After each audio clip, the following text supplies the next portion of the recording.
बॉलीवुड में चल रहे नेपोटिज्म को लेकर एक के बाद एक खुलासे होते जा रहे हैं। कई बॉलीवुड एक्टर्स, एक्ट्रेसेस और सिंगर्स ने खुलकर बॉलीवुड में चल रहे वंशवाद की बात कह दी है।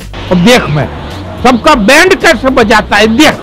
वहीं दूसरी ओर कुछ बॉलीवुड स्टार्स ने इस मामले में बेशर्मी भरे बयान भी दे डाले हैं। थोड़ा सा भी भगवान ने दी हो। इस वीडियो में आपको बताएंगे कि किस तरह से दो प्रकार की सोच आपस में भिड़ गई है। इस बार तो मीडिया को भी इस मामले में एक्सपोज किया गया है और ये खुलासा किया गया है कि किस तरह से मीडिया बॉलीवुड स्टार किड्स को फुल कवरेज देता है, वहीं दूसरी ओर आउटसाइडर्स और न्यू कमर्स के खिलाफ लिखता है। वैसे तो नेपोटिज्म की डिबेट छोटे मोटे रूप में बॉलीवुड में अक्सर आती रहती थी, मगर सुशांत सिंह राजपूत की आत्महत्या के पूरे चैप्टर के बाद ये मामला दिन ब दिन बढ़ता चला जा रहा है। So you can't do anything about it. But yes, if nepotism can coexist and nothing would happen, but at the same time, if you deliberately don't allow right talents to come up, then there's a problem. Then the whole structure of the industry would collapse one day. इस बार इस मामले में actors के साथ singers भी involve हो गए हैं। फेमस सिंगर सोनू निगम ने एक वीडियो रिलीज किया है जिसमें उन्होंने म्यूजिक इंडस्ट्री के बारे में खुलासा कर दिया है और इसलिए इस बार नेपोटिज्म की डिबेट और भी ज्यादा बड़ी हो गई है। लातों की भूत बातों से नहीं मानते है ना, शराफत की भाषा सबको समझ में नहीं आती। शुरुआत करते हैं एंटी नेपोटिज्म यानी कि बॉलीवुड के उन रिबेल्स से जिन्होंने अक्सर बॉलीवुड के इस वंशवाद को कॉल आउट किया है और बॉलीवुड की इस बिकाऊ आदत को खुलेआम सबके सामने एक्सपोज किया है। आज अगर बॉलीवुड में एंटी नेपोटिज्म के दो बड़े चेहरों की बात करें तो एक्टर्स में कंगना रनौत और सिंगर्स में सोनू निगम का नाम सामने उभर कर आता है। एक्ट्रेस कंगना रनौत ने पहले भी एक बार नेपोटिज्म की डिबेट शुरू कर दी थी जब वे कॉफी विद करण में इन्वाइटेड थी और उन्होंने करण जौहर के मुंह पे उन्हें फ्लैग बेरर ऑफ नेपोटिज्म कह दिया था।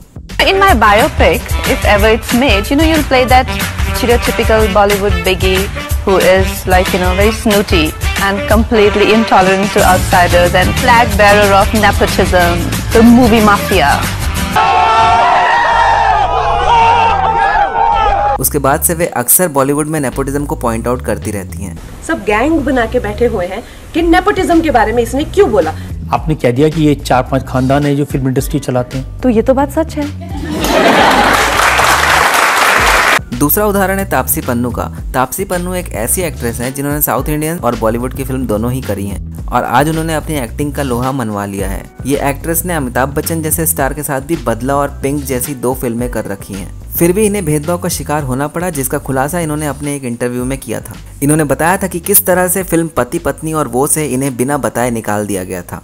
देखिए, अगर तुम किसी के साथ डेट डिस्कस करके लॉक करते हो, रिजेक्शन हैंडल बहुत करे हैं, मैंने एक और कर लेती, बट ऐसे किसी और से कहीं से पता चलना कि 1 महीना पहले कोई और साइन हो चुका है और यहाँ मैं डेट होके बैठी हूँ, वो मुझे सही नहीं लगा था। Do you think that we are doing away with nepotism because there's a lot of debate going around? Oh yeah, the debate will always be there now or in the future, but not doing away नहीं होगा। doing away तो कभी भी नहीं हो सकता। Actor John Abraham जो कि एक प्रोड्यूसर भी हैं, उन्होंने एक फिल्म बनाई थी विकी डोनर, जिसमें उन्होंने एक आउटसाइडर न्यू कमर को लिया था जो कि थे आयुष्मान खुराना, जो आज बहुत बड़े स्टार बन चुके हैं। वो फिल्म हिट साबित हुई और इसके साथ साथ जॉन अब्राहम ने यह भी साबित कर दिया कि किसी आउटसाइडर न्यू कमर को लेकर एक फिल्म बनाई जा सकती है और वो हिट भी हो सकती है। उस दौरान दिए गए इंटरव्यू में जॉन अब्राहम ने भी नेपोटिज्म को कॉल आउट किया था। Whatever you might say, let's sound politically correct and say, oh, we are getting new scripts, but who are we taking? Look at the old generation, look at the new generation. I mean, they're all film kids.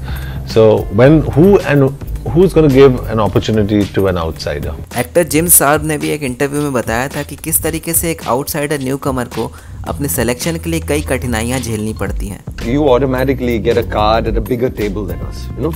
Maybe. Fact of the matter is that it's not exactly an even playing field. It's like we get invited to a different room. And then we have to make it in that room in order to be noticed by the bigger room. इसके अलावा गली boy के actor सिद्धांत चतुर्वेदी ने भी एक interview में एक ऐसी बात कह दी थी जिस वजह से वे कई दिनों तक ट्रेंड करने लगे थे। डिफरेंस ये है कि जहाँ हमारे सपने पूरे होते हैं वहाँ इनका स्ट्रगल शुरू होता है। उस इंटरव्यू में एक्ट्रेस अनन्या पांडे भी थी जो कि चंकी पांडे की बेटी हैं। सिद्धांत चतुर्वेदी ने केवल एक ही लाइन में सभी आउटसाइडर्स और न्यू कमर्स का दर्द जाहिर कर दिया था। डिफरेंस ये है कि जहाँ हमारे सपने पूरे होते हैं वहाँ इनका स्ट्रगल शुरू होता है। सिंगर सोनू निगम ने भी एक वीडियो पोस्ट किया जिसमें उन्होंने सलमान खान पे इनडायरेक्टली अटैक करते हुए कहा कि किस तरीके से उन्होंने अरिजीत सिंह और उनका करियर खराब करने की कोशिश की। मेरे साथ में ऐसा हो सकता है कि मेरे गाने मैं गा रहा हूं और कोई बोल रहा है कि वही एक्टर जिस एक्टर के ऊपर आजकल उंगलियां उठ रही हैं, वो एक्टर बोल रहा है कि इसको मत दबाओ, और उसने अरिजीत सिंह के साथ मिलकर रखा है। तो ये क्या है? मतलब अरे how can you use your power like that? इसके साथ साथ डायरेक्टर अभिनव कश्यप और एक्टर साहिल खान ने भी सलमान खान पे ऐसे ही टाइप के इल्जाम लगाए। सोनू निगम ने इसके बाद एक और वीडियो रिलीज किया जिसमें उन्होंने म्यूजिक इंडस्ट्री में चल रहे म्यूजिक माफिया को कॉल आउट करते हुए भूषण कुमार का नाम भी लेकर उनको कॉल आउट किया। और भूषण कुमार, अब तो तेरा नाम लेना ही पड़ेगा मुझे, और अब तो तू के लायक है। तूने गलत आदमी से पंगा ले लिया, समझा?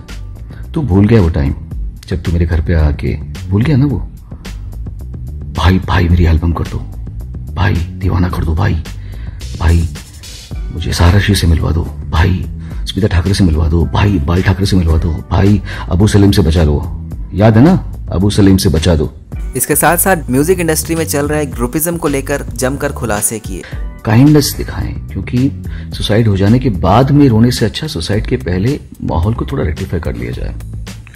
लेकिन माफिया है, माफिया की चाल चलेगा, उसको तो आदत है। तो उन्होंने 5-6 महाजीनियस को बोला कि मेरे खिलाफ इंटरव्यू दें। मैंने तो नाम नहीं लिया था किसी का भी, लेकिन मेरा नाम लिया जा रहा है अभी, और प्रेस रिलीजेस भेजी जा रही हैं टाइम्स ऑफ इंडिया को। फेमस सिंगर्स जैसे अदनान सामी, मोनाली ठाकुर और अलीशा ने भी सोनू निगम के इस बयान का समर्थन किया। इसके साथ साथ सोनू निगम ने टाइम्स ऑफ इंडिया पे निशाना बनाकर बताया कि किस तरीके से मीडिया भी इसके लिए जिम्मेदार है। और बात यह है कि टाइम्स ऑफ इंडिया आप इतने रिस्पेक्टेबल न्यूज़पेपर है, I understand that her media में एक पेड मीडिया सेक्शन होता है, पर ये जो केस है ये पब्लिसिटी किसी फिल्म की नहीं हो रही है, ये सही गलत की बात हो रही है, ये किसी के फ्यूचर की बात हो रही है।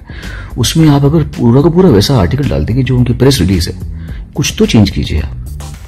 आप उनका पॉइंट ऑफ व्यू लिख रहे हैं, ठीक है, मैंने अपना पॉइंट ऑफ व्यू दिया, उन्होंने अपना पॉइंट ऑफ व्यू दिया, आप ये क्यों लिख रहे हैं कि Sonu Nigam's tall claims of nepotism industry stand null and void. Actor Manoj Vajpayee ने भी एक इंटरव्यू में बताया था कि क्यों मीडिया को सेलिब्रिटी स्टार किड्स के बारे में इतने आर्टिकल्स नहीं लिखने चाहिए। Many of us should actually introspect what are we doing. A, you are actually stalking a 2-year-old. He or she should be left alone to enjoy the childhood. B, you are actually telling the other children who are outside the industry, they are not celebrity kids, that you actually mean nothing, you know.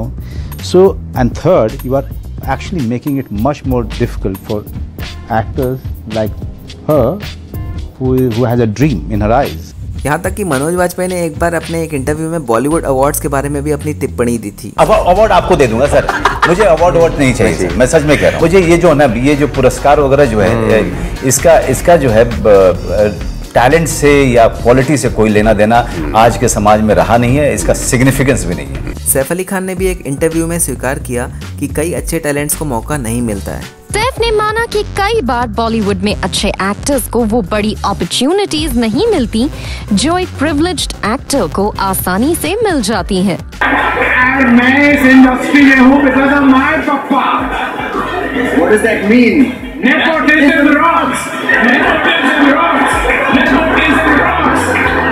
Actor Ayushmann Khurrana ने भी ये खुलासा किया कि एक बार उन्होंने करण जौहर से उनका नंबर मांगा था और करण जौहर ने बदले में उनको लैंडलाइन नंबर दे दिया था, जिसके बाद आयुष्मान खुराना ने उस लैंडलाइन नंबर पे कॉल किया और उन्हें ये जवाब मिला कि हम सिर्फ स्टार्स के साथ काम करते हैं। We don't audition outsiders or something like that. तो ये थे कुछ किस्से जहां बॉलीवुड के ही लोगों ने इंडस्ट्री के खुलासे कर दिए। अब बात करते हैं उनकी जिन्होंने बड़ी बेशर्मी से वंशवाद का बचाव किया और ऐसे बयान दे डाले जो कईयों को शायद पसंद ना आए। इस छोटी सी क्लिप में देखिए कि किस तरीके से करण जौहर ने नेपोटिज्म को डिफेंड किया है। जो करना चाहता हूं मैं करना चाहता हूं, चाहे मैं अपने फूफे के बेटे को लॉन्च करूं या मेरी चाची के भतीजे को लॉन्च करूं। What does that mean? Nepotism rocks. Nepotism rocks. Nepotism rocks. Arjun Kapoor की बात करें तो एक बार उन्होंने प्रेस कॉन्फ्रेंस में नेपोटिज्म को डिफेंड करते हुए ये कहा था, हमारे लिए सबसे जरूरी चीज हम ऑडियंस के लिए पिक्चर बनाते हैं। At the end of the day audience decide करती है वो हमें बार बार देखना चाहती है या नहीं देखना चाहती। तो कोई भी यहाँ पे किसी के वजह से आ जरूर सकता है लेकिन टिक नहीं सकता। मगर सच्चाई ये है कि लगातार 7-8 फिल्में फ्लॉप होने के बावजूद अर्जुन कपूर को एक यशराज बैनर की फिल्म मिल जाती है। मुझे थोड़ी बहुत एक्टिंग तो आती होगी, 14-15 पिक्चरें कर चुका। मस्त जोक मारा रे, ये हंस रहे हलकट हंस। एक्टर सोनम कपूर ने भी नेपोटिज्म को डिफेंड करते हुए ये लिखा है कि मैंने पिछले जन्म में अच्छे कर्म किए थे, इसलिए इस जन्म में मेरा जन्म एक अच्छे खानदान में हुआ है। And it is my karma where I am born and to whom I am born. I am proud to be his daughter. Nepotism rocks! Nepotism rocks! Sonakshi Sinha ने भी हाल ही में सुशांत सिंह के हादसे के बाद अपना ट्विटर अकाउंट डीएक्टिवेट किया है और अपने इंस्टाग्राम अकाउंट में कमेंट को लिमिट करते हुए ये लिखा है कि आग लगे बस्ती में, मैं अपनी मस्ती में। Nepotism rocks!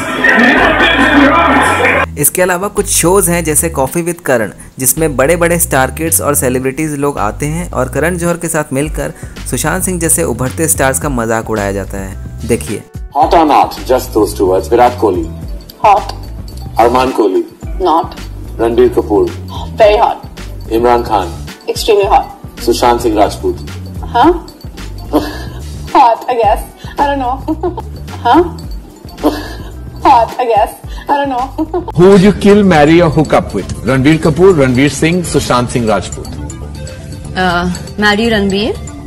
Kill Sushant. Hook up with Ranbir. Okay then. What does that mean? Nepotism rocks! Nepotism rocks! Nepotism rocks! Karan Johar की ऐसी हरकतों को एक बार अक्षय कुमार ने उन्हीं के शो में जाकर उन्हें अच्छे से सुनाया था और ये क्लिप आज बहुत वायरल हो रही है। देखिए। Say something bad about someone. Why? Video में अक्षय कुमार करण जौहर से पूछते हैं कि आखिर तुम एक दूसरे को भिड़ाने का काम क्यों करते हो। इसके अलावा मीडिया का भी नेपोटिज्म में बहुत बड़ा योगदान है। कई न्यूज़पेपर्स और न्यूज़ वेबसाइट्स ऐसे हैं जो स्टार किड्स पे ढेर सारे आर्टिकल्स लिखना शुरू कर देते हैं। उनके फिल्में बनने से पहले ही उनकी ढेर सारी फ़ोटोज़ छापना शुरू कर देते हैं। इसका मतलब उनकी फिल्म आने से पहले ही उनका प्रमोशन शुरू हो जाता है। And you know the interview session was happening. I'm in the middle of an interview and the media ran behind the star kid. Actress Raveena Tandon ने एक ऐसी पोस्ट लिखी जो बॉलीवुड इंडस्ट्री के बारे में काफ़ी बातें जाहिर करती है। उन्होंने ये बताया कि बॉलीवुड में ग्रुपिज्म होता है, यहाँ तक कि जब कोई उभरता स्टार आता है तो कुछ चमचे जर्नलिस्ट उनके खिलाफ लिखते हैं और उनकी छवि बिगाड़ते हैं। ऐसे में उन कलाकारों की सालों की मेहनत बर्बाद हो जाती है। इस तरह से रवीना टंडन ने भी बॉलीवुड में नेपोटिज्म को कॉल आउट करते हुए बताया कि मीडिया भी इस मामले में कितना जिम्मेदार होता है। अब रही बात नेपोटिज्म के उपाय की, तो रवीना टंडन और कई बड़े लोगों ने जाहिर किया है कि अपनी जंग खुद लड़ना चाहिए। लेकिन सोशल मीडिया में घुसाए लोगों का ये मानना है कि सेंसलेस स्टार किड्स की मूवी ना देखकर अच्छी मूवीज में पैसा देना एक उपाय हो सकता है। अगर आपको ऐसे वीडियोस पसंद आ रहे हैं तो इस वीडियो को लाइक करें, शेयर करें और इस चैनल को सब्सक्राइब करें ताकि आपको रेगुलर अपडेट्स मिलती रहें।